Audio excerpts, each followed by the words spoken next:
أعوذ بالله من الشيطان الرجيم. يا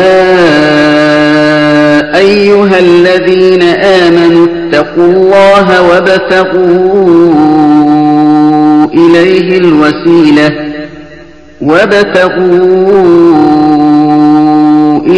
الوسيلة وجاهدوا في سبيله لعلكم تفلحون.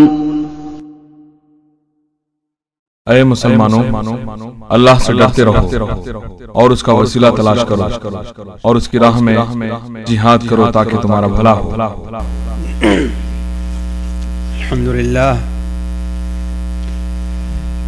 الحمد لله نحمده ونستعينه ونستغفره ونؤمن به ونتوكل عليه ونعوذ بالله من شرور أنفسنا ومن سيئات أعمالنا من يهده الله فلا مضل له ومن يضلله فلا هادي له ونشهد أن لا إله إلا الله ونشهد أن سيدنا ومولانا محمدا عبده ورسوله أرسله إلى الناس كافة بشيرا ونذيرا صلى الله عليه وسلم. أما بعد فإن خير الحديث كتاب الله وخير الهدي هدي محمد صلى الله عليه وسلم وشر الأمور محدثاتها وكل محدثة بدعة وكل بدعة ضلالة وكل ضلالة في النار. اعوذ باللہ السمیع العلیم من الشیطان الرجیم. بسم اللہ الرحمن الرحیم. یا ایہا الذین آمنوا اتقوا اللہ وابتغوا الیہ الوسیلۃ وجاہدوا فی سبیلہ لعلکم تفلحون. سبحانک لا علم لنا الا ما علمتنا انک انت العلیم الحکیم. رب اشرح لی صدری ویسر لی امری واحلل عقدة من لسانی یفقهوا قولی واحلل عقدة من لسانی یفقهوا قولی. عزیز ساتھیوں اور دینی بھائیوں، جیسا کہ ابھی آپ لوگوں نے کلمہ افتتاحیہ کے اندر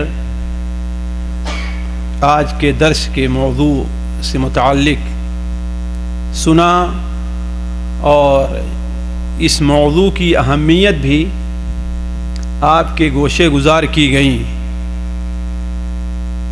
دیکھیے، مجھے اصل موضوع جو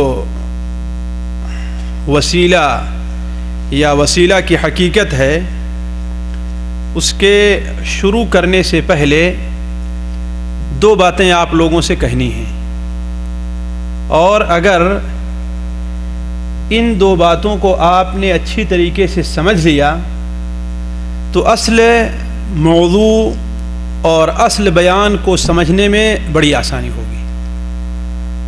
یہ دو باتیں جو اصل میں موضوع سے تو خارج ہیں لیکن اصل موضوع بلکہ بہت سے مسائل کو سمجھنے کے لیے بہت ضروری ہیں، اور انہی دو باتوں کو لوگ سمجھنے میں یا سمجھ کر کے اسے اپنی عملی زندگی میں اپنانے کے اندر غلطی کرتے ہیں. اس لیے لوگوں سے بہت سی غلطیاں ہو جایا کرتی ہیں. پہلی چیز دیکھیے،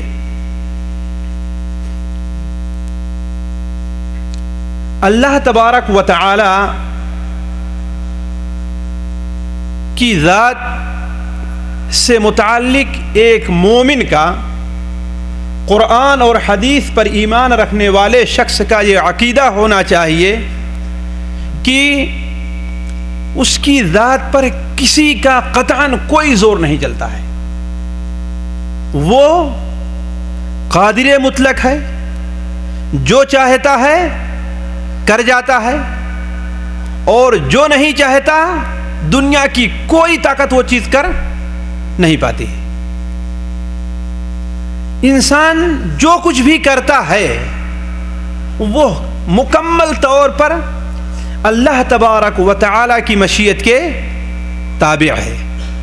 اللہ تبارک و تعالی ارشاد فرماتا ہے وَمَا تَشَاءُونَ إِلَّا أَن يَشَاءَ اللَّهُ۔ عام طور پر لوگوں کو یہ آیت یاد ہوگی، 30 کی آیت ہے، وَمَا تَشَاءُونَ إِلَّا أَن يَشَاءَ اللَّهُ، یا 29ویں پارے کی آیت ہے۔ تم نہیں چاہتے الا یہ کہ اللہ تبارک و تعالیٰ چاہ لے، یعنی تمہارا چاہا کوئی کام پورا ہو ہی نہیں سکتا الا یہ کہ اللہ تبارک و تعالیٰ چاہ لے۔ بغیر اللہ تبارک و تعالیٰ کے چاہے ہوئے ہم لوگ اپنے ہاں کیا کہتے ہیں، بغیر اللہ تبارک و تعالیٰ کے حکم کے ایک پتا بھی نہیں ہلتا، کہتے ہیں نا۔ اس کا مفہوم کیا ہوتا ہے کہ اللہ تعالیٰ اسے حکم دیتا ہے کہ ہلو؟ نہیں، یعنی اللہ تبارک و تعالیٰ کی مرضی اور اس کا اذن قدری جو ہے جب تک نہیں ہوتا ہے کوئی پتا ہلتا نہیں ہے۔ یعنی اللہ تبارک و تعالیٰ کی مشیت ہر چیز کے اوپر غالب ہے۔ اسی لیے ایک عقیدے کا مسئلہ ہے، آپ لوگوں نے بار بار سنا ہوگا کہ اللہ تبارک و تعالیٰ کی مشیت میں، اس کے چاہنے میں دنیا کی کسی ذات کی مشیت کا کوئی بھی دخل نہیں ہے۔ کوئی فرشتہ ہے، کوئی نبی ہے، کوئی ولی ہے، کوئی عام آدمی ہے، اللہ تبارک و تعالیٰ کی مشیت میں کسی بھی قسم کا کوئی کسی کو دخل نہیں ہے۔ اس کی سب سے واضح دلیل امام بخاری رحمہ اللہ کی کتاب الادب المفرد کے اندر ہے۔ امام بخاری رحمہ اللہ کی کتاب الادب المفرد میں ہے، جسے حضرت عبداللہ ابن عباس رضی اللہ تعالیٰ عنہما روایت کرتے ہیں کہ ایک شخص نبی صلی اللہ علیہ وسلم کی خدمت میں حاضر ہوا اور کیا کہتا ہے، ما شاء اللہ وشئت، جو آپ چاہیں اور اللہ میاں چاہے۔ ذرا دیکھیں اس شخص نے کیا کہا تھا، کس سے کہا تھا؟ دنیا کے سب سے عظیم انسان سے متعلق، سب سے افضل مخلوق سے متعلق۔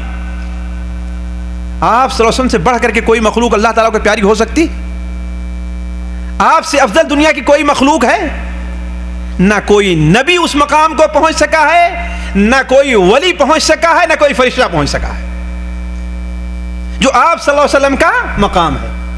اللہ تعالیٰ نے جس مقام پر نبی صلی اللہ علیہ وسلم کو رکھا ہے، کسی دوسرے کو رکھا ہے؟ نہیں رکھا ہے۔ حتیٰ کہ دنیا کے سارے انبیاء اکٹھا ہوں گے، 1,24,000 پیغمبر اکٹھا ہوں گے، لیکن جنت کا دروازہ کس کی شفاعت سے کھلے گا؟ حضرت محمد مصطفیٰ صلی اللہ علیہ وسلم کی شفاعت سے کھلے گا، ہے نا؟ تو آپ سے افضل کوئی ہو سکتا ہے؟ لیکن آپ صلی اللہ علیہ وسلم کے سامنے آ کر ایک شخص کیا کہتا ہے، ما شاء اللہ وشئت، جو آپ چاہیں اور جو اللہ چاہے اور آپ چاہیں۔ آپ نے کیا فرمایا؟ کیا تو مجھے اللہ کے برابر کر دیا؟ تو نے مجھے اللہ کا شریک کر دیا؟ ما شاء اللہ وحدہ، جو اللہ اکیلے چاہے۔ اللہ کی مشیت میں کسی کا کوئی ذرہ برابر دخل نہیں ہے۔ اور یہ ایسی چیز ہے جس کا عقیدہ ہم میں سے ہر شخص کو رکھنا چاہیے۔ اگر یہ عقیدہ صحیح نہیں ہے تو اس کے ایمان کے اندر فطور ہے۔ یہ ایسی چیز ہے جس کا عقیدہ مکہ کے مشرکین بھی رکھا کرتے تھے، مکہ مکرمہ کے مشرکین رکھتے تھے اور پھر بھی مشرک ہوئے، جس کی دلیل سورہ المؤمنون 18ویں پارے کے اندر ہے۔ سورہ المؤمنون اللہ تبارک و تعالی ارشاد فرماتا ہے، قل من بیدہ ملکوت السماوات والارض۔ آپ ان سے پوچھیں، کن سے؟ مکہ کے جو لوگ ہیں، من بیدہ ملکوت السماوات والارض من بیدہ ملکوت کل شیء وہو یجیر ولا یجار علیہ۔ آپ ذرا ان سے پوچھیں، ہر چیز کی ملکیت کس کے ہاتھ میں ہے؟ ہر چیز کا مالک کون ہے؟ اور وہ جس کو چاہے پناہ دے دیتا ہے، ولا یجار علیہ، اور اس کو جسے وہ پناہ نہ دینا چاہے کوئی آدمی اسے پناہ نہیں دے سکتا.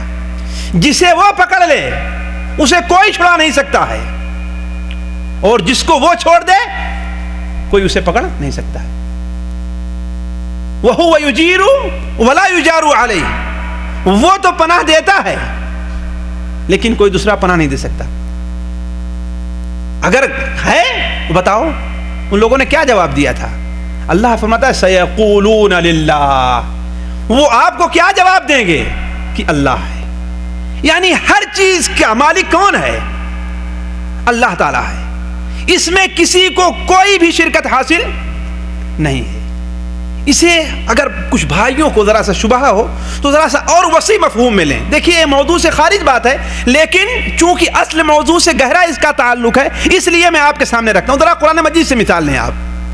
حضرت نوح علیہ السلام جانتے اس روئے زمین پر سب سے پہلے رسول کون ہیں؟ حضرت نوح علیہ السلام ہے. اور سب سے پہلے نبی کون ہے؟ حضرت آدم علیہ السلام ہے. اور سب سے پہلے رسول اور سب سے آخری نبی کون ہے؟ اور سب سے آخری رسول کون ہے؟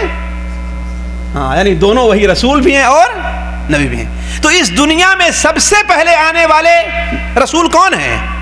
حضرت نوح علیہ السلام ہے. جب ان کی دعا سے اللہ تبارک و تعالی نے ان کی دعا قبول فرمائی, اور جو لوگ ایمان نہیں لے آئے تھے ان کے بارے میں اللہ تعالیٰ نے کیا بلا نازل فرمائی؟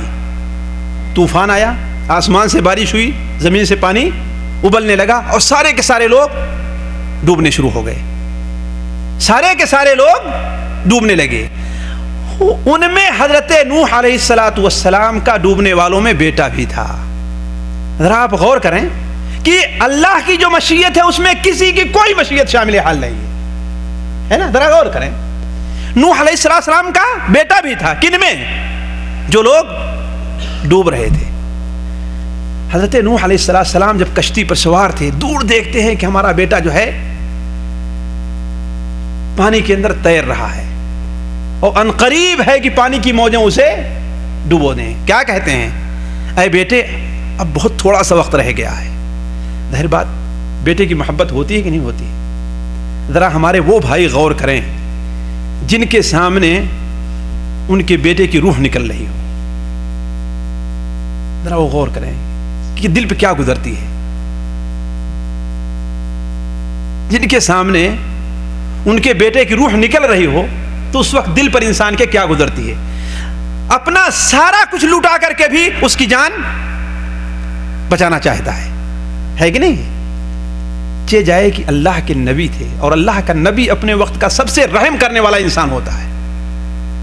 سب سے بڑا رحیم, سب سے بڑا اخلاق مند, سب سے بڑا بہادر, سب سے بڑا عقل مند, سب سے بڑا عالم انسان کون ہوتا ہے اپنے وقت میں؟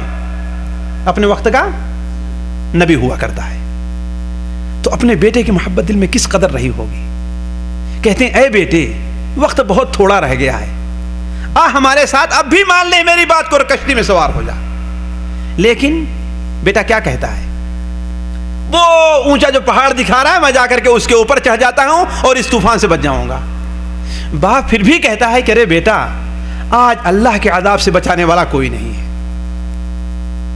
آج اللہ کے عذاب سے بچانے والا کوئی نہیں ہے. باپ بیٹے کے اندر یہی گفتگو ہو رہی تھی, دور سے زور کا ایک طوفان آیا اور بچے کو بہا کر کے لے کے چلا گیا.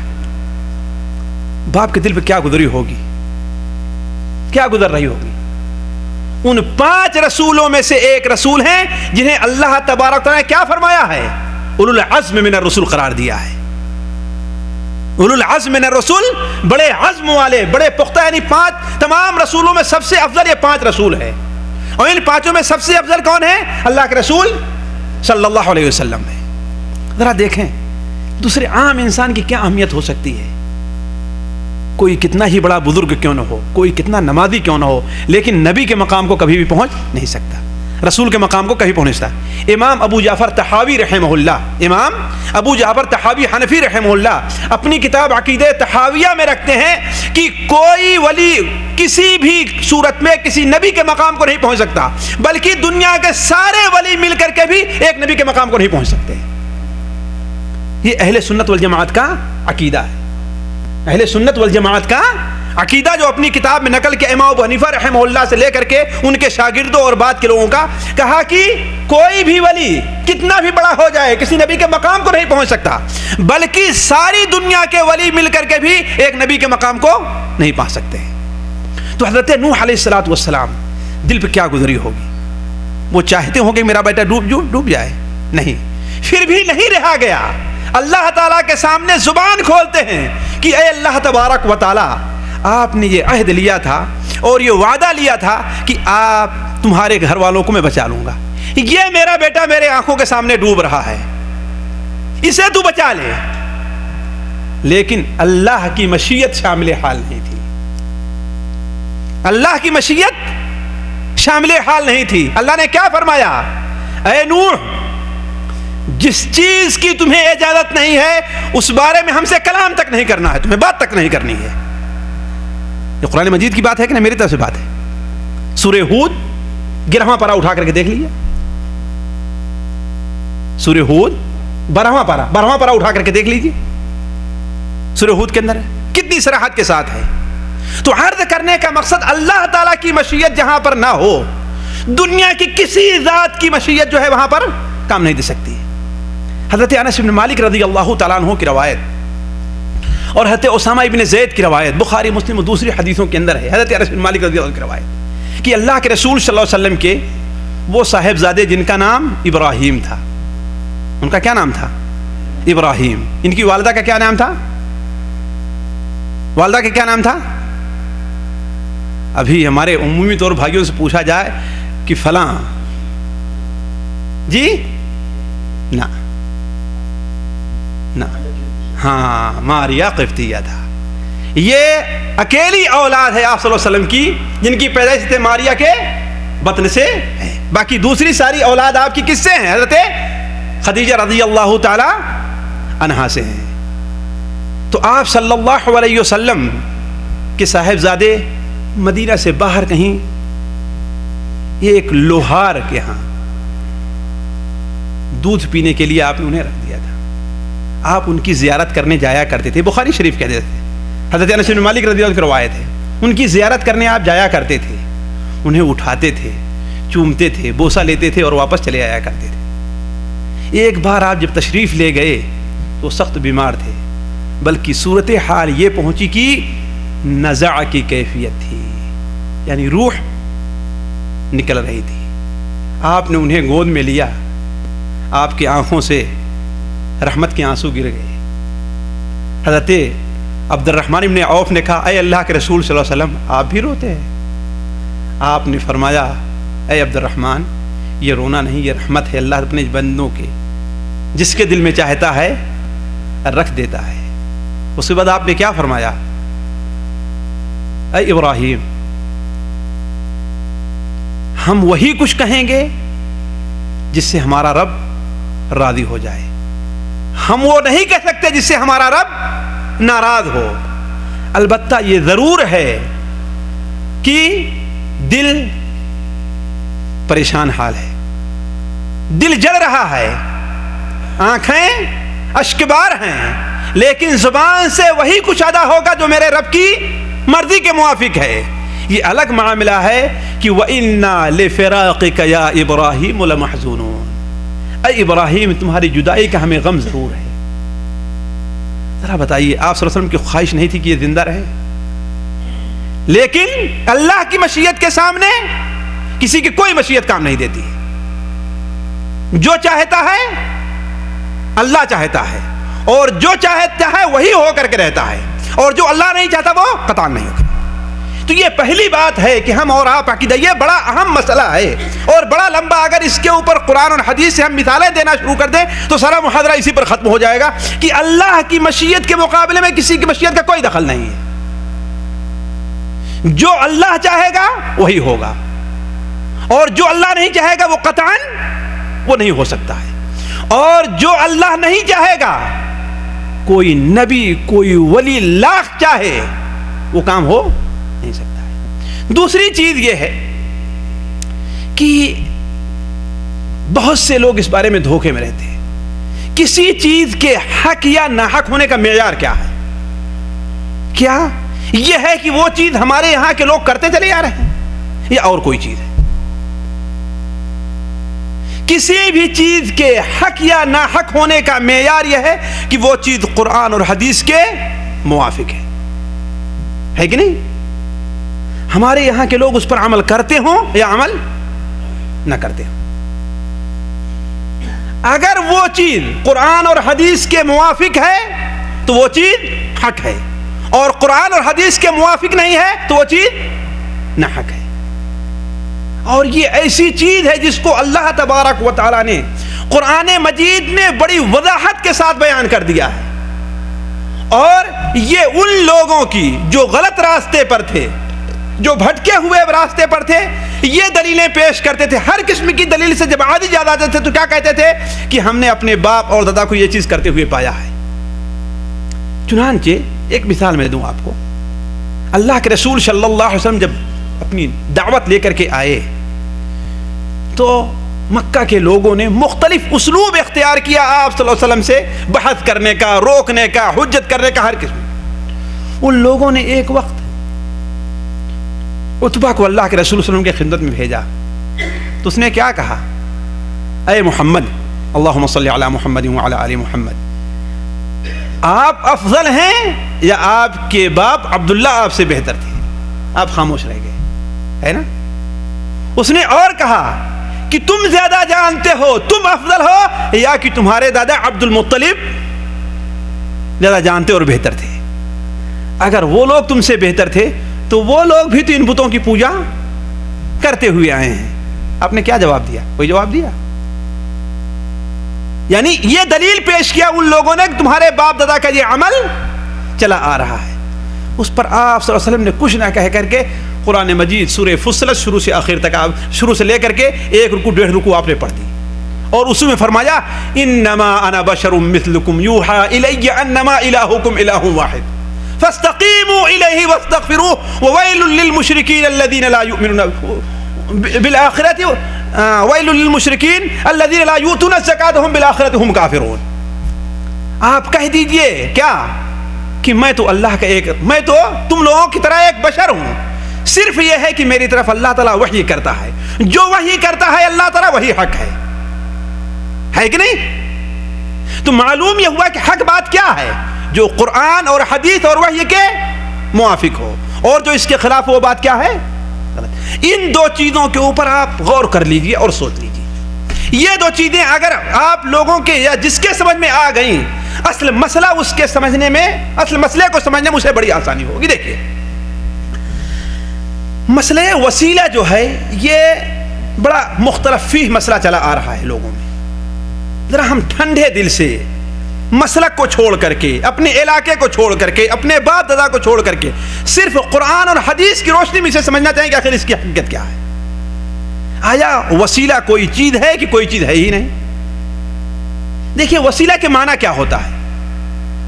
وسیلہ کے معنی لغت کے اندر ہوتا ہے وہ نیک عمل جو انسان خوشی سے اور دل سے رغبت سے کر کے کسی ذات تک پہنچنے کے لیے وہ عمل ادا کرے۔ گویا شرعی اصطلاح میں وسیلہ یہ ہوا کہ وہ عمل جس کے اوپر انسان عمل کر کے اللہ تبارک و تعالیٰ کا قرب یا اللہ تعالیٰ کی نزدیکی حاصل کر سکے۔ نماز انسان کیوں پڑھتا ہے؟ تاکہ اللہ کا نزدیک ہو جائے۔ اور روزہ کیوں پڑھتا ہے، رکھتا ہے؟ تاکہ اللہ کا نزدیک بن جائے، ہے نا؟ تو یہ چیز کیا ہے؟ وسیلہ ہے۔ یعنی وہ نیک اعمال جن نیک عمل کو کر کے انسان اللہ تبارک و تعالی سے قریب ہو جائے، اللہ تعالیٰ کا نزدیک بن جائے، یہی چیز کیا کہلاتی ہے؟ وسیلہ کہلاتی ہے۔ اسی لیے اللہ تبارک و تعالی ارشاد ہوتا ہے یا ایھا الذین آمنوا اتقوا اللہ، اے ایمان والو جو اللہ تعالیٰ سے ڈرو وابتغوا الیہ الوسیلہ، اور اس تک پہنچنے کا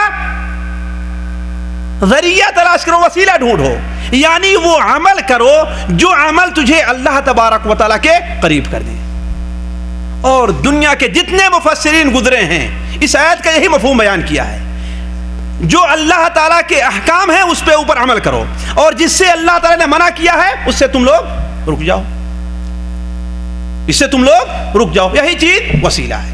اب ہم یہ دیکھتے ہیں کہ قرآن اور حدیث کے اندر وسیلہ کا کیا کیا ذریعہ استعمال کیا گیا ہے اور وسیلہ کن کن چیزوں کو کہا گیا ہے۔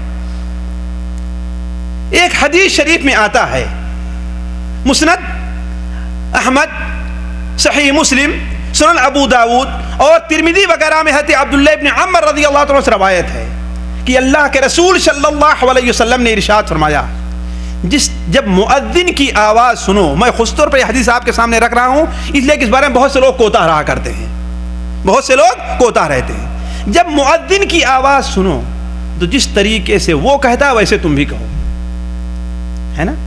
وہ اللہ اکبر کہتا ہے تم بھی اللہ اکبر کہو۔ لیکن ذرا سوچیں ہم لوگ کتنے کوتاہ ہیں اس سلسلے میں، کتنے لوگ ہیں؟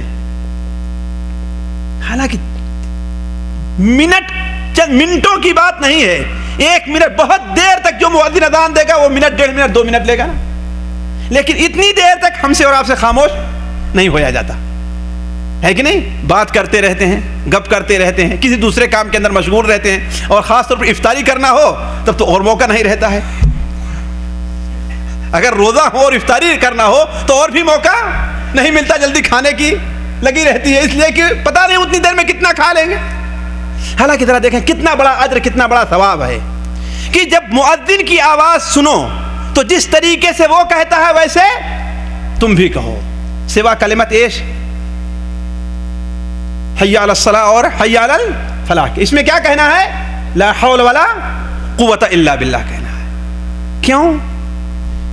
اس لیے کہ اس کا بہت بڑا اجر اللہ تعالی نے رکھا ہے۔ جب کہہ چکے تو میرے اوپر درود بھیجو، جب اذان سے مؤذن فارغ ہو جائے تو میرے اوپر درود بھیجو، پھر اس کے بعد میرے لیے وسیلے کا سوال کرو، میرے لیے وسیلے کا سوال کرو۔ وسیلہ کیا ہے؟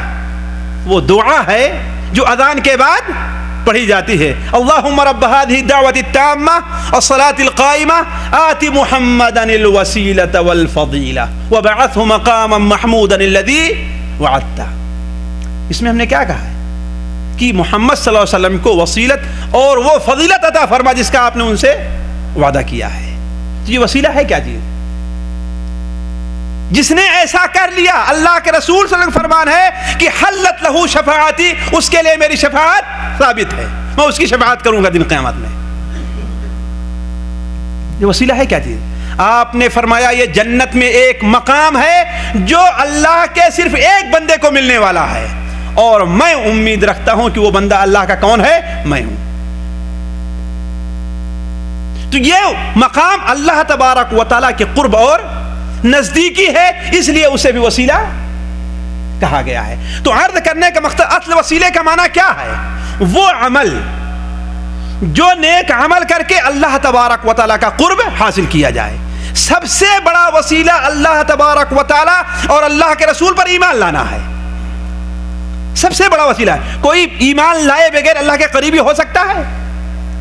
جس دن سے پیدا ہوا ہے اور جب تک مرے نہیں، اگر اپنی ناک کو اللہ کی رضا کے لیے زمین پر رگڑتا ہے اور ان ریتیلی زمینوں پر رگڑتا ہے کہ کٹ جائیں گی تھوڑی دیر میں، اگر اللہ کے رسول صلی اللہ علیہ وسلم پر ایمان نہیں ہے تو وہ آدمی اللہ کا قریبی نہیں بن سکتا ہے، وہ اللہ کا قریبی نہیں بنے گا۔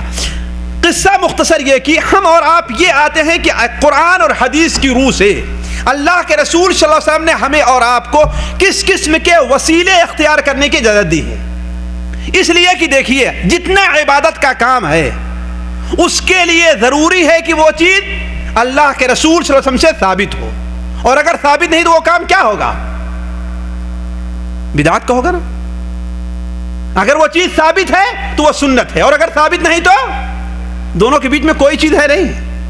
عبادات میں یا تو سنت ہے یا تو بدعت ہے۔ تیسری کوئی چیز بیج کی عادات میں کوئی بات نہیں ہے، کھانے اور پینے میں اس میں ایک بیج کی چیز بھی ہو سکتی ہے، جائز چیز ہوگی، ہے نا، لیکن عبادات کے اندر تیسری کوئی چیز نہیں ہے، صرف دو چیزیں ہیں، یا تو سنت ہوگی یا تو بدعت ہوگی. جیسا کہ حضرت عائشہ رضی اللہ تعالیٰ عنہا کی روایت بخاری اور مسلم میں ہے کہ من احدث فی امرنا ھذا ما لیس منہ فہو رد، جو ہمارے دین میں کوئی ایسی چیز ایجاد کرتا ہے جس پر ہمارا حکم نہیں ہے تو وہ چیز کیا ہوگی؟ مردود ہوگی اور بدعت ہوگی. دیکھیے قرآن اور حدیث کے اوپر نظر رکھتے ہیں تو ہمیں اور آپ کو تین وسیلے بڑے اہم ملتے ہیں. جو یہ کہا جاتا ہے کہ یہ لوگ وسیلے کا انکار کرتے ہیں، قطعاً غلط ہے. ہم تو کہتے ہیں بغیر وسیلے کے کوئی اللہ تک پہنچ سکتا ہی نہیں ہے، بغیر وسیلے کوئی اللہ تک نہیں پہنچے گا. لیکن وہی چیز وسیلے کے طور پر استعمال کی جائے گی جو اللہ کے رسول صلی اللہ علیہ وسلم نے، اس لیے کہ جو کلمہ ہم پڑھ کر کے مسلمان ہوتے ہیں اس کے دو جز ہیں. پہلا جز کیا ہے؟ لا الہ الا اللہ، اور دوسرا جز کیا ہے؟ محمد الرسول اللہ. اس دو جز کا چند لفظوں میں یہ مفہوم ہے کہ عبادت صرف اللہ تبارک و تعالیٰ کی جائے گی اور عبادت صرف محمد صلی اللہ علیہ وسلم کے طریقے پر کی جائے گی. یہ مفہوم ہے لا الہ الا اللہ محمد رسول اللہ صلی اللہ علیہ وسلم کا. عبادت صرف کس کی جائے گی؟ اللہ تعالیٰ کی جائے گی، اور عبادت صرف اللہ کے رسول صلی اللہ علیہ وسلم کے بتائے ہوئے طریقے کے مطابق کی جائے گی. کسی اور نبی کا طریقہ اگر کسی نے استعمال کیا ہے تو وہ طریقہ جائز نہیں ہوگا.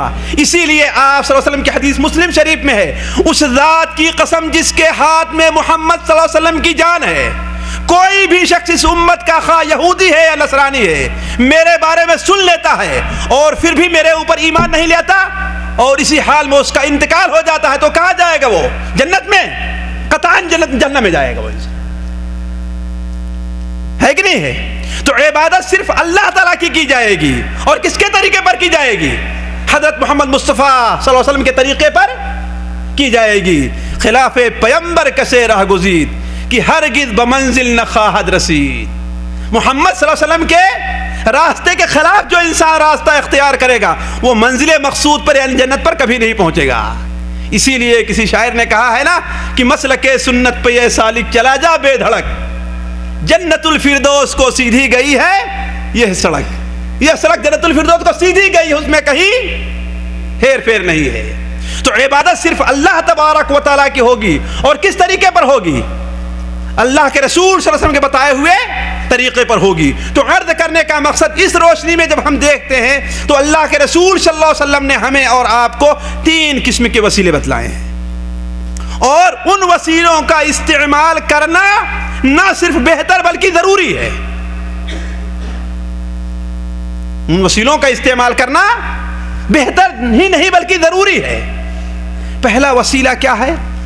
اللہ تبارک و تعالی کے پیارے پیارے جو نام ہیں ان ناموں کا وسیلہ لیا جائے. اللہ تعالیٰ کے کتنے نام ہیں جی؟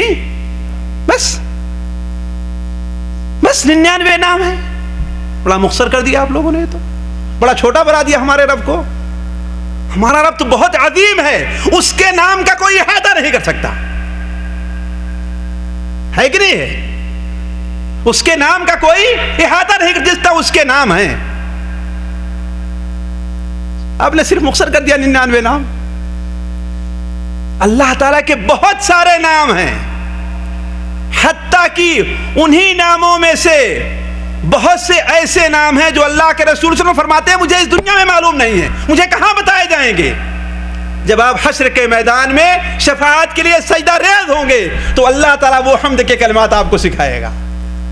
بخاری شریف میں حدیث ہے کہ مجھے اس دنیا میں معلوم نہیں ہے کہ نہیں؟ تو اللہ تبارک و تعالیٰ کے نام تھوڑے سے نہیں ہیں، 99 بہت زیادہ ہیں. انہی ناموں میں سے ایک نام الرحمن بھی ہے، ایک رحیم بھی ہے، ایک غفور بھی ہے، ایک کریم بھی ہے کہ نہیں؟ ایک رزاق بھی ہے، ایک قہار بھی ہے، ایک جبار بھی ہے کہ نہیں؟ تو ان ناموں کا وسیلہ لے کر کے اللہ تبارک و تعالیٰ سے مانگا جائے. وَلِلَّهِ الْأَسْمَاءُ الْحُسْنَى فَادْعُوهُ بِهَا. اللہ تبارک و تعالیٰ کے پیارے پیارے نام ہیں. فدعوہ بہا، انہی ناموں کو لے کر اللہ تعالیٰ کو پکارو. آپ کی روزی میں تنگی ہے، اے رزاق، اے روزی دینے والے، اے چرندوں پرند کو روزی دینے والے، اے مومنوں کافر کو روزی دینے والے، تو ہر ایک کو روزی دیتا ہے. تو ایک معمولی سی جان چیونٹی کو بھی روزی دیتا ہے، تو بے آنکھ کے جانوروں کو بھی روزی دیتا ہے. میں تیرا ایک بندہ ہوں، میں تیری ایک مخلوق ہوں، اے اللہ میری روزی کے اندر بھی کشادگی کر دے. اے معاف کرنے والے، تو 100 آدمیوں کو قاتل کو بھی معاف کر دیتا ہے. اے اللہ تعالیٰ میں عاجزی کے ساتھ تیرے سامنے حاضر ہوں، میرے گناہوں کو معاف کر دے. اے قہار و جبار، اے ظالموں کی کمر توڑنے والے، اے فرعون جیسے جابر بادشاہ کو غرق کرنے والے، اے ابو جہل کی ناک کو توڑنے والے، تو ہر چیز پر قادر ہے ان ظالموں کو تباہ اور برباد کر دے. تو اللہ تعالیٰ کے جتنے پیارے پیارے نام ہیں، ان ناموں کا وسیلہ لے کر کے بندہ اللہ تبارک و تعالیٰ سے مانگے، اللہ تعالیٰ اس کی دعا کو کبھی رائے گا نہیں کرے گا. ترمذی شریف کے اندر روایت ہے، اللہ کے رسول صلی اللہ علیہ وسلم نے فرمایا، الذو بیا ذی الجلال والاکرام، ذی الجلال والاکرام سے چمٹ کر کے رہو تم لوگ، یعنی کثرت سے ان کا ذکر کرو اور انہی صفات کے وسیلے سے اللہ تعالیٰ سے تم لوگ دعائیں مانگا کرو. چنانچہ اللہ تعالیٰ کے جو نیک بندے تھے، ذرا آپ غور کریں، ہم بہت سی چیزیں ہیں جن کو چھوڑ بیٹھے ہیں. اللہ کے جو نیک بندے نبی ولی جو رہے ہیں، اللہ تعالیٰ کے انہی پیارے پیارے ناموں اور پیاری پیاری صفتوں کا وسیلہ سے اور واسطہ دے کر اللہ تعالیٰ سے مانگتے رہے ہیں. حضرت ابراہیم علیہ السلام کو اللہ تعالیٰ نے قرآن مجید میں کیا کہا ہے کہ اللہ کے خلیل ہیں، اللہ کے خلیل ہیں. اور یہ ایسی فضیلت ہے کہ قرآن مجید میں تمام انبیاء کے مقابل میں صرف کس کے لیے ثابت ہے؟ حضرت ابراہیم علیہ السلام کے لیے ثابت. البتہ حدیث کے اندر یہ صفت ہمارے نبی کے لیے بھی وارد ہے. البتہ قرآن مجید میں اللہ تعالیٰ نے اپنا خلیل کس کو کہا ہے؟ وَاتَّخَذَ اللَّهُ إِبْرَاهِيمَ خَلِيلًا، اللہ تعالیٰ ابراہیم علیہ السلام کو اپنا خلیل بنا لیا ہے. اور انبیاء میں اللہ کے رسول صلی اللہ علیہ وسلم کے بعد سب سے اونچا مقام کس کا ہے؟ اللہ کے رسول صلی اللہ علیہ وسلم کے ہی جد امجد حضرت ابراہیم علیہ السلام کو حاصل ہے. سورہ ابراہیم اٹھا کر کے دیکھیے، وہ اللہ تعالیٰ سے دعا کرتے ہیں، اللہ تعالیٰ سے دعا کرتے ہیں، کہتے ہیں ربنا انک تعلم ما نخفی وما نعلن وما يخفى على الله من شيء في الارض ولا في السماء. اے اللہ تبارک و تعالیٰ، ذرا دیکھیں اللہ کی صفتوں اور ناموں کا کیسے وسیلہ ہے. اے اللہ تبارک و تعالیٰ، آپ وہ جانتے ہیں جو ہم چھپاتے ہیں، اس کو بھی جانتے ہیں، اور ہم جو ظاہر کرتے ہیں وہ بھی جانتے ہیں. اور اللہ پر دنیا زمین اور آسمان کی کوئی چیز پوشیدہ نہیں رہتی ہے. الحمدللہ الذی وہب لی علی الکبر اسماعیل و اسحاق ان ربی لسمیع الدعاء. اس اللہ کا شکر ہے جس نے بڑھاپے میں مجھے اسماعیل اور اسحاق عطا فرمائے ہیں. میرا رب دعاؤں کو سننے والا ہے. سمیع الدعاء کون ہے؟ اللہ تعالیٰ. یہ اللہ کی صفت ہے، سمیع، اللہ کی صفت ہے سمیع الدعاء. ان ربی لسمیع الدعاء. اس کے بعد کیا کہتے ہیں؟ اب یعنی اللہ کی صفت بیان کی، نام دعاؤں کا سننا یہ کس کی صفت ہے؟ اللہ تعالیٰ کی ہے. پھر اس کے بعد اب دعا کرتے ہیں اللہ تبارک و تعالیٰ سے، رب اجعلنی مقیم الصلاۃ ومن ذریتی ربنا وتقبل دعائی ربنا اغفر لی ولوالدی وللمؤمنین یوم یقوم الحساب. اے اللہ تبارک و تعالیٰ، مجھے بھی نماز کا پابند بنا دے اور میری ذریت کو بھی نماز کا پابند بنا دے. یہ دعا ہے، ہمیں اور آپ کو بھی یاد کر کے کہنا چاہیے. رب اجعلنی مقیم الصلاۃ، اے اللہ تعالیٰ ہمیں نماز کا قائم کرنے والا بنا دے، ومن ذریتی، اور میری ذریت کو بھی نماز پڑھنے والا بنا دے. اور جب خود بھی نماز پڑھتے ہیں دعا کیا کریں گے؟ اور بچوں کے لیے کیا دعا کریں گے؟ رب اجعلنی مقیم الصلاۃ ومن ذریتی ربنا وتقبل دعا. اے رب میری دعاؤں کو قبول کر لے. حضرت زکریا علیہ السلام کو جب بیٹے کی خواہش ہوئی تو انہوں نے کیا کہا؟ رب حب لی ذریۃ طیبۃ من لدنک ذریۃ طیبہ. اے اللہ تعالیٰ اپنی طرف سے مجھے پاک ذریت عطا فرما. انک لسمیع الدعاء، تو دعاؤں کو سننے والا ہے. قرآن مجید بھرا پڑا ہے اس سے. میں صرف ایک حدیث آپ کے سامنے رکھوں گا، وہ حدیث چاہوں گا کہ آپ لوگ یاد کریں اور اپنے ہاں مولانا سے اس کو لکھوا لیں گے اور یاد کریں، بڑی مفید حدیث ہے۔ حضرت علی رضی اللہ تعالیٰ کی حدیث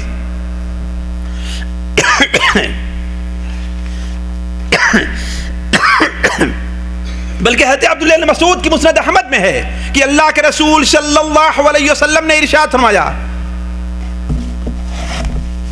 ما اصاب عبد، جس بندے کو کوئی بھی غم لاحق ہو، کوئی بھی پریشانی لاحق ہو، جس بندے کو کوئی غم اور کوئی پریشانی لاحق ہو اور اس دعا کو پڑھ لے گا تو اللہ تبارک و تعالی اس کے غم کو خوشی میں بدل دے گا، اس کے ہم اور پریشانی کشادگی میں بدل دے گا۔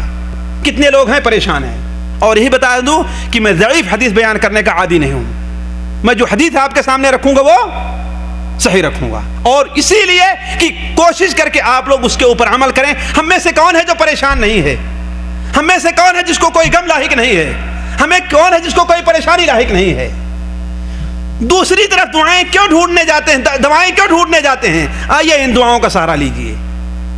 یہ دعائیں اس ذات کی زبان پاک سے نکلی ہوئی ہیں جس کا یہ دعویٰ تھا کہ لکھ لو اس زبان سے حق کے علاوہ کوئی دوسری بات نہیں نکل سکتی ہے۔ وہ کس کی زبان سے نکلی ہے؟ حضرت محمد مصطفیٰ۔ کسی فلسفی کا کلام نہیں ہے، کسی جادوگر کا وہ کلام نہیں ہے، کسی حکیم کی حکمت نہیں ہے۔ کس کا کلام ہے؟ جو اللہ تبارک و تعالیٰ کے اذن کے بغیر بات نہیں کرتا تھا۔ وما ينطق عن الهوى ان هو الا وحی یوحى۔ تجربہ کر کے دیکھیں کہ آپ نے فرمایا صلی اللہ علیہ وسلم نے کہ جس بندے کو کوئی غم لاحق ہو، کوئی پریشانی لاحق ہو اور اس دعا کو پڑھ لے، وہ دعا کیا ہے؟ اللہم انی عبدک وابن عبدک وابن امتک ناصیتی بیدک ماض فی حکمک عدل فی قضاؤک اللہم انی اسألک بکل اسم هو لک سمیت به نفسک او انزلته فی کتابک او علمته احدا من خلقک او استأثرت به فی علم الغیب عندک ان تجعل القرآن الکریم ربیع قلبی ونور صدری وجلاء حزنی وذہاب ہمی۔ یہ دعا ہے، مشکل 3-4 صدر کی دعا ہے، آسانی سے انسان یاد کر سکتا ہے۔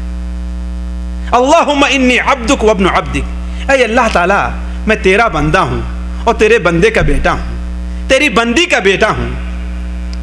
ناصیتی بیدک، میری پیشانی آپ کے ہاتھ میں ہے۔ عدل فی قضاؤک، میرے بارے میں جو فیصلہ آپ کریں گے وہ انصاف پر مبنی ہوگا۔ اللہ تعالیٰ کا کوئی فیصلہ ظلم نہیں ہوا کرتا ہے۔ عدل فی قضاؤک ماض فی حکمک، میرے بارے میں آپ کا فیصلہ نافذ ہو کر کے رہے گا، کوئی اس کو روک نہیں سکتا ہے۔ اللہم انی اسألک بکل اسم ہی لک، اے اللہ تبارک و تعالی میں آپ کے ان تمام ناموں کے واسطے سے مانگتا ہوں، سوال کرتا ہوں جس سے آپ نے اپنے آپ کو موسوم کر رکھا ہے، آپ نے اسے اس کتاب میں نازل کیا ہے یا اپنے کسی بندے کو سکھلایا ہے، محمد صلی اللہ علیہ وسلم کو ان کی زبان پر آئے ہیں۔ اب استأثرت به فی علم الغیب عندک، یا کہ اسے اپنے علم غیب، اپنے پاس علم غیب میں رکھا ہے۔ اسی لیے میں کہتا ہوں اللہ تعالیٰ کے بہت سارے نام ہیں، کچھ قرآن مجید میں ہیں، کچھ احادیث شریفہ میں ہیں، اور بہت سے نام ہیں کہ اللہ نے اسے کس کے پاس رکھا ہے؟ اپنے پاس رکھا ہے، کسی کو بتایا نہیں ہے۔ تو اے اللہ تبارک و تعالی میں آپ کے ان تمام ناموں کا واسطہ دے کر کے آپ سے مانگتا ہوں جس ناموں سے آپ نے اپنے آپ کو موسوم کیا ہے، یا اپنی کسی کتاب میں نازل فرمایا ہے، یا اپنے کسی بندے کو سکھلایا ہے، یا کہ اپنے پاس علم غیب کے اندر رکھا ہے۔ کس بات کا سوال ہے؟ ان تجعل القرآن الکریم ربیع قلبی، قرآن مجید کو میرے دل کی بہار بنا دے، قرآن کریم کو میرے دل کی بہار بنا دے، ونور صدری، میرے سینے کا نور بنا دے، اور میرے غم اور پریشانی کو دور کرنے والا بنا دے۔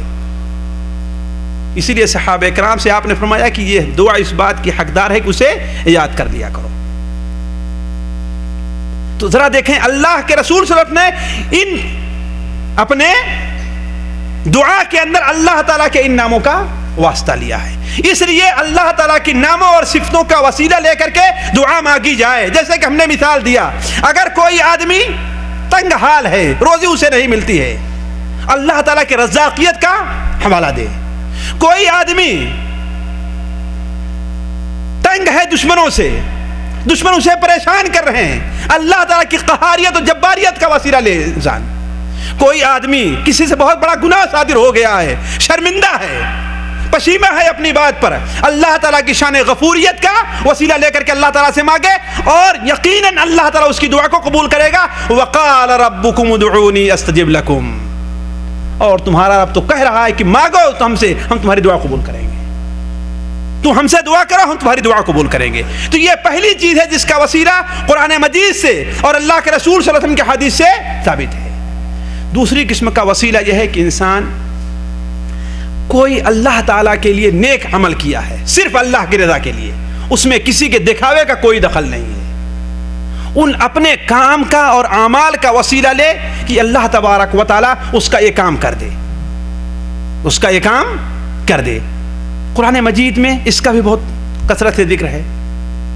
الذین یقولون ربنا اننا آمنا فاغفر لنا ذنوبنا، اللہ کے نیک بندے وہ ہیں جو کہتے ہیں اے میرے رب میں آپ کے اوپر ایمان لے آیا ہوں، اس لیے آپ ہمارے گناہوں کو معاف کر دیں۔ یعنی ایمان کا وسیلہ دے کر کے، واسطہ دے کر کے انسان اللہ تعالیٰ سے اپنے گناہوں کی معافی چاہ رہا ہے۔ قرآن سے مثال نہ دے کر کے صرف حدیث سے ذرا آپ ایک دلیل ہے، بخاری شریف کے اندر ہے، حضرت ابراہیم علیہ السلام کے واقعے میں ہے کہ حضرت ابراہیم علیہ السلام جب مصر سے ان کا گزر ہوا تو لمبا قصہ ہے، آپ لوگ جانتے ہیں کہ حضرت سارہ کو ظالم نے پکڑ لیا ہے کہ نہیں؟ تو حضرت سارہ پر جب وہ ہاتھ بڑھانا چاہا تو انہوں نے کہا کہ رکو میں وضو کر کے ذرا 2 رکعت نماز پڑھ لوں۔ تو وضو کر کے حضرت سارہ نے کیا دعا پڑھی تھی؟ کہا تھا اے اللہ تبارک و تعالی، اگر بے شک تو جانتا ہے کہ ہم نے تیرے نبی کے اوپر، میں تیرے نبی پر ایمان لے آئی ہوں اور تیرے رسول کے اوپر ایمان لے آئی ہوں، اور ہم نے اپنی شرمگاہ کی حفاظت کی ہے، صرف اپنے شوہر کے لیے ہم نے اسے جائز قرار دیا ہے، اگر اس بارے میں سچی ہوں تو اس ظالم کے مکر کو ہم سے پھیر دے۔ چنانچہ یہ دعا کرنی تھی کہ اس کے اوپر مرگی سی کیفیت طاری ہو گئی۔ کیا وسیلہ پکڑا ہے کہ تیرے نبی پر ایمان لے آئے ہوں اور اپنی شرمگاہ کی حفاظت، صرف اپنی شرمگاہ کی حفاظت کی ہے اور صرف اپنے شوہر کے لیے اسے ہم نے جائز قرار دیا ہے۔ اور اللہ تعالیٰ کے نیک بندے ہمیشہ اس چیز کو دعا کے طور پر پیش کیا کرتے تھے۔ لمبا نہ جا کر کے ایک قصہ تہذیب الکمال کے اندر امام مزی رحمہ اللہ نقل کرتے ہیں کہ خلفائے بنو عباسیہ کے زمانے میں ایک قاضی تھے عمر ابن حبیب، کیا نام تھا ان کا؟ عمر ابن حبیب۔ اس کی متعدد مثالیں ہم نے اپنی کتاب الوسیلہ کے اندر نقل کی ہیں، جن بھائی کو دیکھنا ہو وہ اس کی طرف رجوع کر سکتے ہیں۔ میں مختصر طور پر صرف ایک مثال دے رہا ہوں آپ کو جو شاید اس کتاب کے اندر موجود نہیں ہے، یہ بات رہ گئی تھی اس میں۔ عمر ابن حبیب وہ بیان کرتے ہیں کہ ہارون رشید کے مجلس کے اندر میں حاضر تھا، ہارون رشید کی مجلس میں حاضر تھا۔ ہارون رشید کے مجلس میں کوئی مسئلہ چھڑ گیا، جس طریقے سے عام مجلسوں میں ہو آتا ہے، تو کچھ لوگ ہارون رشید کی تائید کر رہے تھے اور کچھ لوگ اس کی مخالفت میں تھے کہ اصل مسئلہ یہ ہے، اور کچھ لوگ کہتے ہیں اصل مسئلہ یہ ہے۔ تو جو ہارون رشید کے مخالف میں تھا اس نے ایک حدیث بیان کی کہ حضرت ابو ہریرہ رضی اللہ عنہ کی روایت ہے کہ اللہ کے رسول صلی اللہ علیہ وسلم نے ارشاد فرمایا۔ تو ان میں سے ایک نے کہہ دیا ارے ابو ہریرہ کی بات قبول نہیں کی جائے گی، وہ ادھر ادھر کی بات بیان کر دیتے تھے۔ عمر ابن حبیب نے کہا نہیں تم غلط کہہ رہے ہو، ابو ہریرہ یہ حدیث نقل کرنے میں سچے ہیں اور اللہ کے رسول صلی اللہ علیہ وسلم نے کبھی کوئی غلط حدیث نہیں بیان کی۔ اب چونکہ یہ بات بادشاہ وقت کے خلاف تھی، اور وہ بادشاہ کون؟ صرف پاکستان کا ہو یا صرف سعودیہ کا ہو؟ نہیں، وہ بادشاہ تو وہ تھا کہ جب بدلی کو دیکھتا تھا تو کیا کہتا تھا؟ اے بدلی جا تجھے جہاں برسنا ہے برس، آخر میں تیرا ٹیکس تو میرے پاس آنے والا ہی ہے۔ یعنی کتنی دور اس کی حکومت رہی ہوگی، جہاں برسنا ہے جا کر کے برس، تیرے برسنے سے جو غلہ اگے گا اس غلے کا ٹیکس تو میرے پاس آئے گا ہی۔ کتنی دور تک اس کی حکومت رہی ہوگی، سوچو جائیں۔ وہ بادشاہ کیوں نہ ناراض ہو؟ ناراض ہو گیا، غصے سے جب بالکل اس کی آنکھیں پیلی ہونے لگی تو عمر ابن حبیب وہاں سے اٹھے اور چلے گئے کہ اب معاملہ جو ہے خطرناک ہے۔ کیوں؟ اس لیے کہ بادشاہ کی تردید ہم نے کر دی۔ چنانچہ وہ گھر پہنچے تھے، ابھی اپنے گھر میں بیٹھے تھے کہ دروازے پہ دستک ہوتی ہے، دستک ہوتی ہے، بلانے والا بلاتا ہے کہ بادشاہ آپ کو بلا رہا ہے اور بڑا ہی غضبناک ہے، بلکہ قتل ہونے کے لیے بادشاہ کے پاس چلو۔ عمر ابن حبیب کہتے ہیں کہ اسی وقت ہم نے اپنا ہاتھ اٹھایا اور کہا اے اللہ تبارک و تعالی، اگر ہم نے تیرے نبی کے ایک صحابی کی طرف سے دفاع کیا ہے اور تیرے نبی کو اس سے بالا تر سمجھا ہے کہ اس کے ساتھ رہنے والے لوگ جھوٹ بولے ہیں، تو مجھے اس ظالم سے محفوظ رکھنا۔ دیکھا، ایک نیک عمل کیا تھا، اس کا وسیلہ لیا۔ تو ہر آدمی ہمارے میں سے، آپ میں سے جو آدمی بھی کوئی زندگی میں صرف اللہ کے لیے کوئی نیک عمل کیا ہے، کوئی نیک عمل کیا ہے، اس عمل کے واسطے سے اللہ تعالیٰ سے مانگے، اللہ اس کی دعا قبول کرے گا۔ چنانچہ جب وہ بادشاہ کے پاس پہنچتے ہیں، ہارون رشید کے پاس، تو کیا دیکھتے ہیں کہ ہارون رشید کے ہاتھ میں تلوار ہے اور چمڑا بچھا ہوا ہے۔ چمڑا کیوں بچھاتے تھے؟ تاکہ خون سے زمین جو ہے اور فرشہ نہ خراب ہونے پائے۔ بیٹھے ہیں اور غصہ میں ہے، کہا کہ اے عمر ابن حبیب، آج تم نے ہماری بات کا ایسا جواب دیا ہے، ہماری ایسی تردید کی ہے کہ کسی نے مجھے ایسا جواب نہیں دیا۔ عمر ابن حبیب نے کہا کہ بادشاہ سلامت، ذرا صبر سے کام لیں، اگر اللہ کے رسول صلی اللہ علیہ وسلم کے صحابی جھوٹے ہو جائیں گے تو ساری شریعت برباد ہو کر کے رہ جائے گی۔ ہمیں شریعت کہاں سے آئی ہے؟ انہی صحابہ کے ذریعے ملی ہے۔ قرآن کیسے ملا ہمیں؟ انہی صحابہ کے ذریعے ملا ہے۔ حدیثیں کیسے ملی ہیں؟ نماز روزے کے مسائل ہمیں کیسے حاصل ہوئے ہیں؟ انہی صحابہ کے ذریعے حاصل ہوئے ہیں۔ کہا کہ یہ کہنا تھا کہ ہارون رشید سوچ میں پڑ گیا اور کیا کہتا ہے؟ احییتنی یا عمر ابن حبیب احیاک اللہ، اے عمر ابن حبیب تُنہیں مجھے زندہ کر دیا، اللہ تجھے عمر دراز کرے۔ دیکھیے، اللہ کے لیے ایک کام کیا، اللہ کے نبی کی طرف سے دفاع کیا، اللہ کے نبی کے صحابیوں کی طرف سے دفاع کیا، اور اسی واسطے سے اللہ تعالیٰ سے دعا آگی، اللہ نے ان کی دعا قبول کر لی۔ اور بخاری اور مسلم کے اندر وہ لمبی حدیث ہے کہ جب 3 آدمی جا رہے تھے تو کہیں غار میں جا کر کے چھپے تو ان کے اوپر سے غار آ کر کے ایک پتھر آیا اور غار کے منہ کو بند کر دیا، تو تینوں نے اپنے نیک عمل کا واسطہ دے کر کے اللہ تعالیٰ سے دعا مانگی تھی۔ وہ چیزیں عمومی طور پر حدیث کی کتابوں میں موجود ہیں، آپ لوگ اسے دیکھ کر کے پڑھ لیں گے، میں اس طرف نہیں جانا چاہتا۔ تیسرا وسیلہ جو قرآن اور حدیث سے ثابت ہے وہ اللہ تعالیٰ کے نیک بندوں کی دعاؤں کا وسیلہ ہے۔ اللہ تعالیٰ کے کچھ نیک بندے ہوتے ہیں جن کا دنیا سے کوئی تعلق نہیں رہتا، نماز کے اندر بڑے پختہ ہوتے ہیں، فرائض کے اندر کبھی ان سے کوتاہی نہیں ہوتی ہے، نوافل کثرت سے وہ تہجد وہ پڑھتے ہیں، چاشت کی نماز وہ پڑھتے ہیں، سنتوں اور نفلوں کا وہ اہتمام کرتے ہیں، روزہ کثرت سے وہ رکھتے ہیں۔ آیا کہ دنیا کے اندر وہ کوشش کرتے ہیں کہ کوئی ایسا کام ان سے صادر نہ ہو پائے جو اللہ تعالیٰ کی رضامندی کے خلاف ہو، اور اگر کوئی چیز ان سے صادر ہو بھی جاتی ہے تو فوراً اللہ تعالیٰ کے سامنے ہاتھ اٹھا کر کے اپنی مغفرت کی دعا مانگتے ہیں۔ اور ایسے اللہ تعالیٰ کے بندے ہر وقت ہر زمانے میں موجود رہا کرتے ہیں، اور جب اللہ تعالیٰ کے بندے اس صفت کے رکھنے والے دنیا سے ختم ہو جائیں گے تو اس کا مطلب قیامت بہت قریب ہے۔ اسی لیے بخاری شریف میں ہے نا کہ قیامت کی ایک نشانیوں میں سے ایک نشانی یہ بھی ہے کہ علم اٹھ جائے گا، ہے نا؟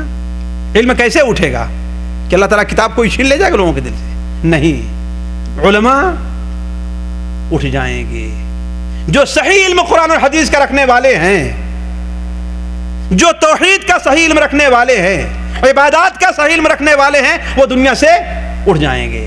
اور دیکھ رہے ہیں کہ ان چند سالوں کے اندر اس دنیا سے کتنی تیزی کے ساتھ علماء اٹھتے چلے جا رہے ہیں۔ مکہ مکرمہ میں رہنے والے، آج بھی ایک عالم کا انتقال ہو گیا، عبداللہ البسام کا، اللہ تبارک و تعالیٰ سے دعا ہے کہ اللہ تعالیٰ ان کی مغفرت فرمائے اور ان کی تمام نیکیوں کو قبول کرے، ان کی قبر کو نور سے بھر دے۔ کل ان کے جنازے کی نماز حرم شریف کے اندر پڑھی جائے گی۔ تو علم کیسے اٹھے گا؟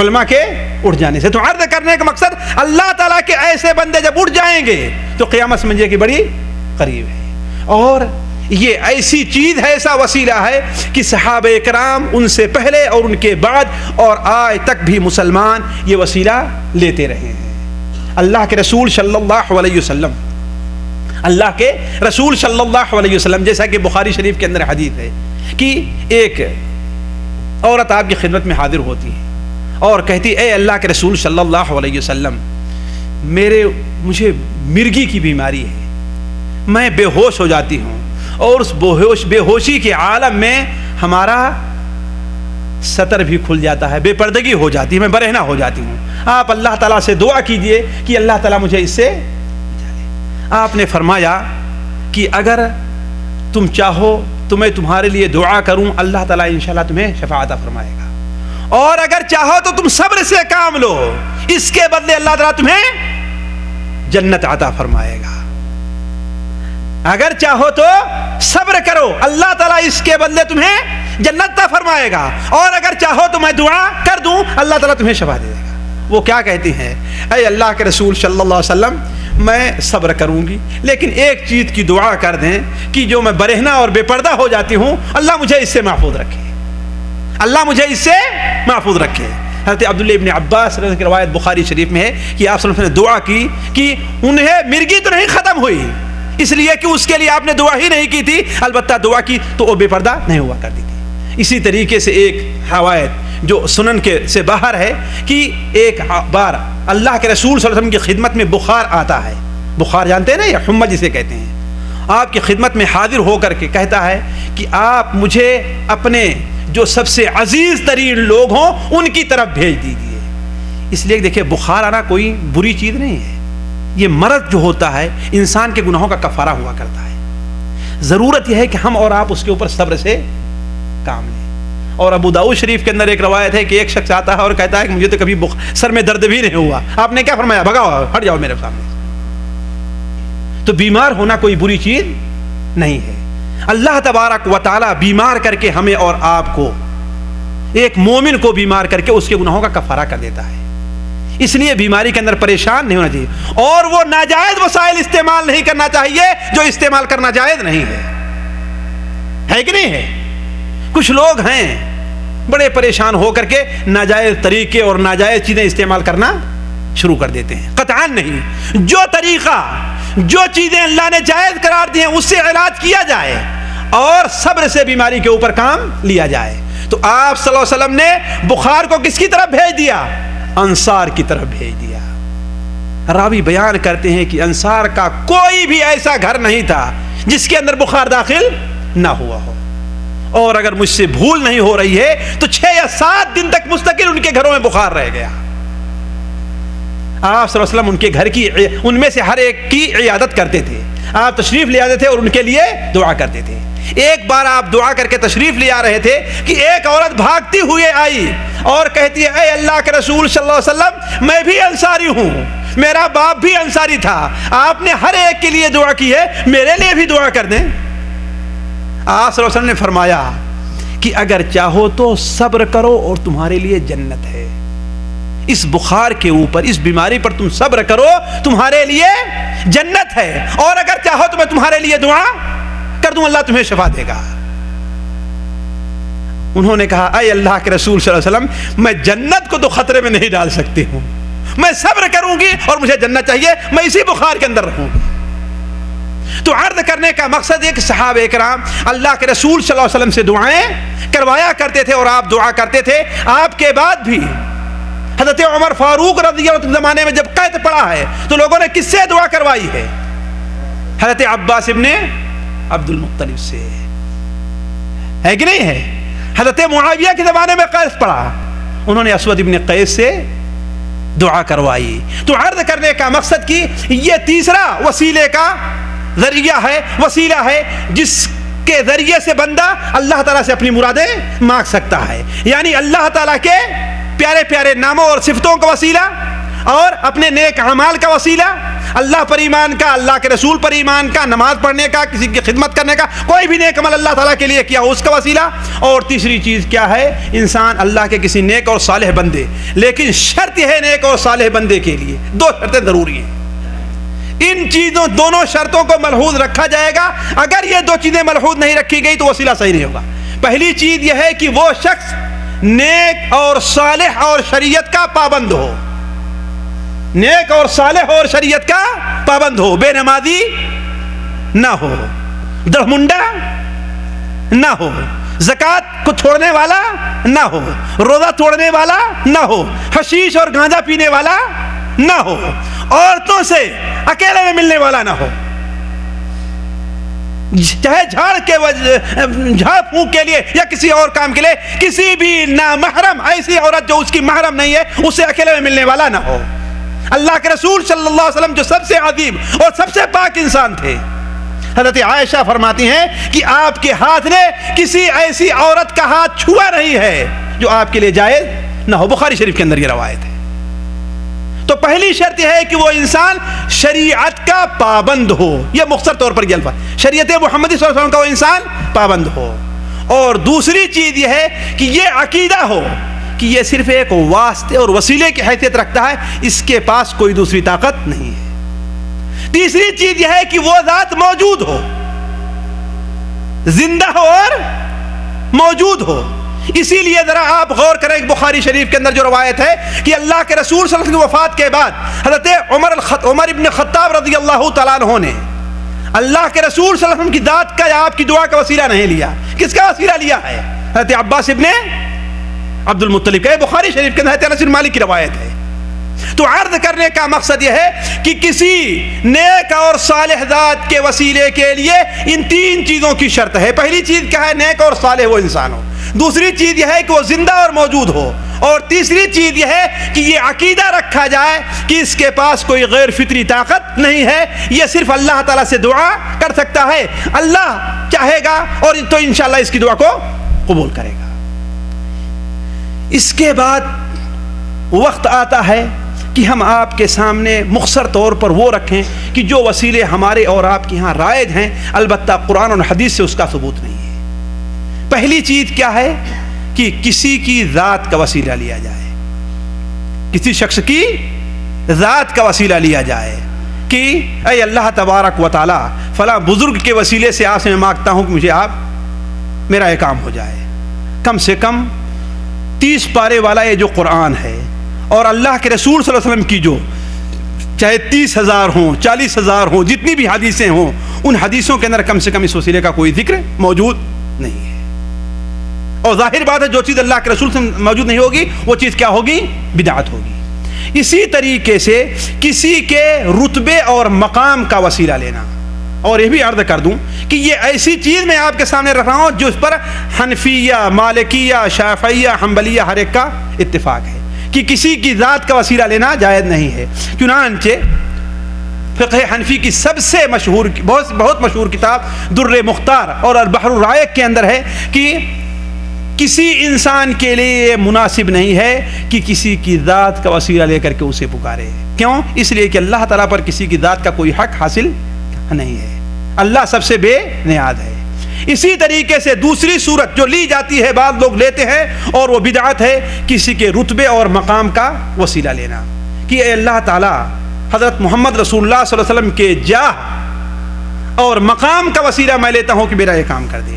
یہ چیز بھی بدعت ہے، کسی بھی صحابی سے ثابت نہیں ہے۔ اور اس بارے میں جو یہ حدیث بیان کی جاتی ہے توسلوا بجاہی فإن جاہی عند اللہ عظیم، یہ کہ میرے جاہ اور مقام کا وسیلہ لو اس لیے کہ میرا مقام اللہ تعالیٰ کے نزدیک بڑا عظیم ہے، یہ حدیث موضوع اور من گڑھت ہے، اللہ کے رسول کا فرمان نہیں ہے۔ لیکن یہ بات واضح ہونی چاہیے کہ اللہ کے رسول کے مرتبے کا کوئی انسان انکار نہیں کر سکتا۔ آپ کا مقام اور مرتبہ سب سے بڑا ہے اور سب سے عظیم ہے، کسی نبی کا کسی ولی کا مقام اور مرتبہ اتنا بڑا نہیں ہے، لیکن کسی کا جاہ کا وسیلہ لینا الگ چیز ہے اور اس کے مقام اور مرتبے کا ہونا یہ الگ مسئلہ ہے۔ تیسری چیز یہ ہے کہ کسی کے حق کا وسیلہ لیا جائے، جیسا کہ کوئی شاعر کہتا ہے کہ الہی بحق بنی فاطمہ، اے اللہ تعالی حضرت فاطمہ کی اولاد کے حق سے میں آپ سے مانگتا ہوں۔ یہ چیز بھی اللہ کے رسول صلی اللہ علیہ وسلم و صحابہ کرام سے ثابت نہیں ہے، بلکہ ہدایہ کے اندر موجود ہے کہ یہ چیز بدعت ہے۔ ہدایہ شریف کے اندر ہے نا، ہدایہ شریف لوگ عام طور پر جانتے ہیں نا، فقہ حنفی کی سب سے معتبر کتاب مانی گئی ہے، اس کے اندر ہے کہ یہ چیز کیا ہے؟ بدعت ہے۔ آخری چیز رہ جاتی ہے وہ یہ کیا ہے کہ کسی غیر موجود یا مردہ ذات کا وسیلہ لینا۔ یہ وسیلہ صرف بدعت نہیں بلکہ شرک ہے. خواہ یہ کہا جائے کہ یا عبد القادر رحمہ اللہ شیئا للہ، یہ کہا جائے، یا یہ کہا جائے کہ ہاں فلاں بزرگ کے وسیلے سے اللہ تعالیٰ مجھے معاف کر دے، اور یہ سمجھا جائے کہ بزرگ ہماری یہ بات کو سن رہے ہیں، یہ چیز صرف بدعت کے اندر نہیں بلکہ شرک کے اندر داخل ہے. عرض کرنے کا مقصد یہ ہے کہ دیکھیے، ہمارے اور آپ کے لیے وسیلے کا وہی طریقہ مشروع اور مسنون ہوگا جو طریقہ اللہ کے رسول صلی اللہ علیہ وسلم اور صحابہ کرام سے ثابت ہوگا، اور جو طریقہ صحابہ کرام اور اللہ کے رسول سے ثابت نہیں ہے وہ وسیلہ لینا قطعاً جائز اور نہیں ہوگا. بلکہ میں یہ کہتا ہوں کہ اللہ کے رسول صلی اللہ علیہ وسلم اور آپ کے زمانے میں جو مشرکین تھے ان میں سب سے بڑا جو اختلاف تھا وہ اسی چیز کا تھا جسے آج ہم وسیلہ کا نام دیتے ہیں. یعنی وہ لوگ جو ہم سے گزر چکے ہیں بزرگ ذاتیں، ان کی قبروں پر جا کر کے، ان کے مزارات پر جا کر کے، یا ان کا نام لے کر کے اپنے گھر میں ان سے مانگا کرتے ہیں اور انہیں اللہ تعالیٰ کا وسیلہ بناتے ہیں. اور یہی چیز نعوذ باللہ من ذالک مکہ کے مشرکین اپنے بزرگوں کے ساتھ اور اپنے بتوں کے ساتھ کیا کرتے تھے. جیسا کہ قرآن مجید میں صراحت کے ساتھ اللہ تعالیٰ یہ فرماتا ہے کہ جب ان سے کہا جاتا ہے تم ان کو کیوں پوچھتے ہو، تو کیا کہتے تھے؟ ما نعبدهم الا ليقربونا الى الله زلفى، ہم ان کی عبادت اس لیے کرتے ہیں کہ یہ ہمیں اللہ تعالیٰ کے قریب بنا دے. تو اصل جھگڑا ہی یہ تھا اور اصل شرک ہی یہی تھا جو پچھلی قوموں کے اندر پایا جاتا تھا. اس لیے میری جو گزارش ہے وہ یہ ہے کہ جذبات میں آنے کی بات نہیں ہے. صرف یہ نہیں کہ ہمارے ہاں کے بزرگ یہ کام کرتے آ رہے ہیں، یہ دیکھا جائے کہ قرآن اور حدیث سے کیا جو ہم کام کر رہے ہیں اس کا کہیں ثبوت ہے کہ ثبوت نہیں ہے. بخاری شریف میں حضرت عبداللہ بن مسعود رضی اللہ عنہ روایت ہے کہ لات جس کی وہ قسم کھایا کرتے تھے اور جس کی عبادت کیا کرتے تھے، یہ کہاں تھا؟ طائف کے اندر تھا. یہ کہاں تھا؟ طائف کا. کہا یہ نیک اور صالح آدمی تھا، اور جب حاجی ادھر سے گزرتے تھے تو گرمی کے موسم میں انہیں ستو گھول کر کے پلایا کرتا تھا، اور جب اس کا انتقال ہو گیا تو لوگوں نے جس چٹان پر بیٹھا کرتا تھا وہیں پر اسے دفن کیا اور وہاں پر مزار بنا لیا. یہ بخاری شریف کے اندر ہے، حضرت عبداللہ بن عباس کا قول ہے، میری کوئی بات نہیں. تو عرض کرنے کا مقصد یہ چیز جسے ہم نے وسیلہ کا نام دیا ہے یہ وسیلہ نہیں بلکہ کیا ہے؟ حقیقت میں یہ شرک ہے. جس انسان کو اپنی آخرت عزیز ہو، جس انسان کو اپنا دین اور اپنا ایمان عزیز ہو، اس بارے میں اگر میری باتوں پر یہاں یقین ہے غور کرے، ٹھنڈے دل سے سوچے کہ کیا ہمارا یہ طریقہ جو ہمارا یہ عقیدہ ہے یقیناً اللہ کے رسول صلی اللہ علیہ وسلم کے بتائے ہوئے طریقے کے مطابق ہے یا اس کے خلاف ہے. اس سلسلے میں بہت سے لوگوں کے شبہات بھی ہو سکتے ہیں، اور بعض شبہات کو ہم نے اپنے ذہن میں رکھا بھی تھا، لیکن چونکہ وقت زیادہ ہے اس لیے میں یہ چاہوں گا کہ اگر ہمارے کسی بھائی کو کوئی شبہ ہے، میں سوال کا ٹھنڈے دل سے، جذبات میں آ کر کے نہیں، غصے میں آ کر کے نہیں، ٹھنڈے دل سے اگر ہمارے کسی بھائی کو اس سلسلے میں شبہ ہے تو وہ سوال کر سکتا ہے، یا کوشش کرے میری کتاب حقیقت وسیلہ پڑھنے کی، اس پر میرا ٹیلی فون نمبر بھی لکھا ہوا ہے، اس سلسلے میں مجھ سے سوال کرتا ہے، بعد میں سوال کر سکتا ہے. کیا کسی بھائی کو اس سلسلے میں کوئی شبہ ہے، کوئی اعتراض ہے؟ کچھ لوگ کے دل میں یہ بات کھٹک رہی ہوگی کہ اللہ کے رسول صلی اللہ علیہ وسلم کہ حق کا وسیلہ اور آپ کی ذات کا وسیلہ تو حضرت آدم علیہ السلام نے بھی لیا ہے نا. کچھ لوگ کہیں گے نا، جیسا کہ کہتے ہیں کہ ایک حدیث کے اندر ہے کہ جب حضرت آدم علیہ السلام سے غلطی ہو گئی، اللہ تبارک و تعالیٰ سے دعا کرنے لگے، تو جب اپنے سر کو اٹھایا تو کیا دیکھتے ہیں کہ عرش پر لا الہ الا محمد رسول اللہ لکھا ہوا ہے. تو انہوں نے کہا کہ اے اللہ تبارک و تعالیٰ، محمد اللہم صلی علی محمد، ان کے وسیلے سے آپ سے میں مانگتا ہوں کہ آپ میرے گناہوں کو معاف کر دیں. تو اللہ تعالیٰ نے پوچھا کہ اے آدم، ابھی تو ہم نے محمد کو پیدا بھی نہیں فرمایا، اللہم صلی علی محمد، تم کیسے جان گئے ان کے نام کو؟ تو کہا اے اللہ تعالیٰ، جب ہم نے اپنے سر کو اٹھایا تو عرش کے پائے پر کیا لکھا ہوا دیکھا؟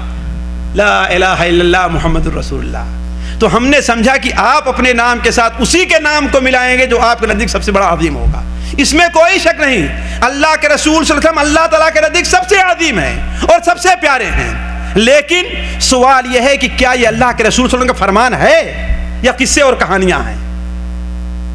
یا یہ قصے اور کہانیاں ہیں؟